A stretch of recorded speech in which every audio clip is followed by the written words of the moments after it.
మనం మన పిల్లలను బాగా చదివించుకోవాలి. చేయాల్సిన పని అది. ఎప్పుడైతే మన పిల్లలను బాగా చదివించుకుంటామో వాళ్ళ ద్వారా తల్లిదండ్రులకు పేరు వస్తుంది, వాళ్ళ ద్వారా సమాజానికి పేరు వస్తుంది, వాళ్ళ ద్వారా మన గ్రామం అయితే గ్రామం, జిల్లా అయితే జిల్లా, రాష్ట్రం అయితే రాష్ట్రం, దేశం అయితే దేశానికి కూడా పేరు తెచ్చిపెట్టడానికి మన వాళ్ళు ముందుకుంటారు. అయితే మనం చేయాల్సింది మనం పిల్లలను జాగ్రత్తగా చదివించుకోవాలా.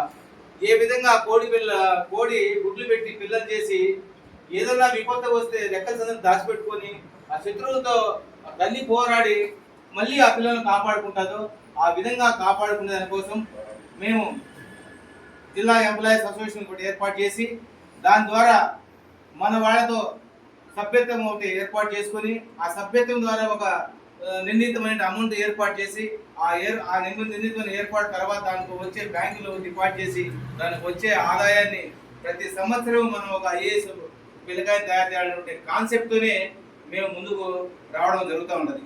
అయితే సంఘం అంటే మనం సమిష్టి. ఇందులో మనం సాధుపోతూ ఉంటే కుక్కలు ఎన్నెన్నో మరుగుతూ ఉంటాయి, కాసిన చెట్టుకి రాళ్ళు పడతానే ఉంటాయి. అంత మాత్రం చుట్టూ కాయలు కాకుండా పోదు, సాధు రోడ్డు నడకుండా పోడు. అయితే మనలో పట్టుదల ఉండాలా.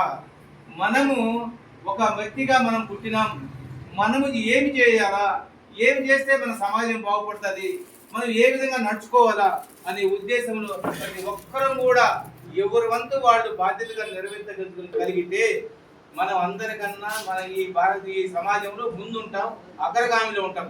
అయితే మన యొక్క స్థితి ఏంటంటే ఇప్పటి వరకు కూడా మనకు స్వాతంత్రం వచ్చి దగ్గర 80 సంవత్సరాలు అవుతున్నా కూడా మనకు ఒక సపరేట్గా విద్యా ఉద్యోగ రిజర్వేషన్ ఇవ్వాల.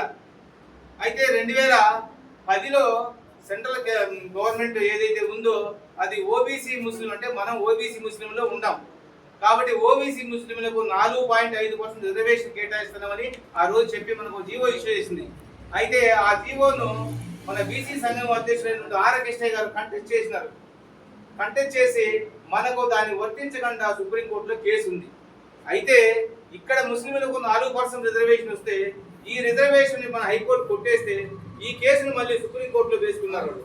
సుప్రీంకోర్టులో వేసుకొని ఈ 4% పూర్తిగా వాళ్ళకి కావాల్సిన రిజర్వేషన్ పొందుతూ ఉన్నారు.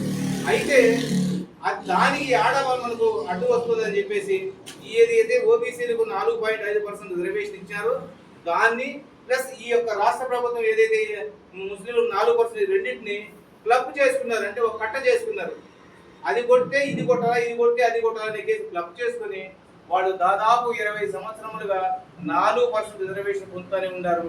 కానీ ఆల్రెడీ దారిద్ర్య రేపు దిగుతున్నట్టు మన దూదేకల బీసీబీ పుస్తకాలకు మాత్రము మనం ముందుకు రాకుండానే మనం బీసీలో ఉన్నటువంటి ఆర్థిక సామాజిక వెనుకబడిన వాళ్ళతో పోరాడుతూ మనం కూడా ముందుకు అడుగు వేస్తూ పోతున్నాం. అయితే నేను ఇప్పుడు మీకు చెప్పే సందేశం ఏంటంటే మనము ఇప్పుడు సమాజంలో ఉన్నాం. మనం కేంద్రం మనం ఓబీసీ ముస్లింలు గుర్తించింది అంటే అక్కడ ఓబీసీ ముస్లింలు గుర్తించినప్పుడు మనం ఇక్కడ రాష్ట్రంలో ముస్లిమా కాదా, అవునా కాదా? మనం అవును అయినప్పుడు ఒక కులానికి 2 మతాలు ఎందుకు అడ్డపడతారు అనే విషయాన్ని మనం ప్రతి తూరి గవర్నమెంట్ రిప్రజెంట్ చేయడం. మొన్న విద్యాశాఖ మంత్రి నారా లోకేష్ గారు రిప్రజెంట్ చేస్తే అది మళ్ళీ మైనార్టీకి పంపడం, మైనార్టీలు తొక్కుపెట్టడం, ముస్లిం సోదరులు తొక్కుపెట్టడం. ఈడ మనకు ప్రధాన శత్రువులు ఎవరంటే మనకు ముస్లింలే ప్రధాన శత్రువులు. దీనికి నేను చెప్పడంలో సంకోచించను. ఎందుకంటే మనం ముస్లింలో అంతర్భాగం అయినప్పుడు మనకు రావాల్సిన హక్కులు కల్పించేంత బాధ్యత ఎవరి మీద ఉంది? ప్రభుత్వం మీద ఉంది. ప్రభుత్వం మీద ఉన్నప్పుడు మనం ఈ సమాజంలో పుట్టి మన ఓట్లు వేసి అన్ని చేసినప్పుడు మనం ఎవరైనా నోరికి ముందుకు పోతున్నామా? రావడం నాకు ఎందుకనే గమనున్నాం. అంటే ఒక పిల్లకాయకి ఇద్దరు తండ్రులు, ఒక పిల్లకాయకి ఇద్దరు తండ్రులు చూపిస్తూనే ఉండాలి. కానీ అది ఒక పిల్లకాయకి ఏంది ఇద్దరు తండ్రులు ఏంది, ఒక్కదానికి 2 మతాలు ఏందని మనలో ఎవరికైనా చలనం ఉంది అడిగేదానికి. మనం ఎప్పుడైనా మనం కళ్ళు తెరిచినామా? మనం కళ్ళు తెరుస్తున్నామా? ఎవరైనా కనిపిస్తుందా? నేను జుబ్బా వేసుకున్నా, గడ్డం పెట్టినట్టు నేను సాయిపే పోతున్నాం. సాయిపే కాదనడంలే. భారతదేశంలోనే 133 ఇస్లాంలో ఉపకులాలు ఉన్నాయి. అందులో అసరఫులు, నాన్ అసరఫులు, అసలాఫులు. అసరఫులు అంటే ఫార్వర్డ్ క్యాస్ట్,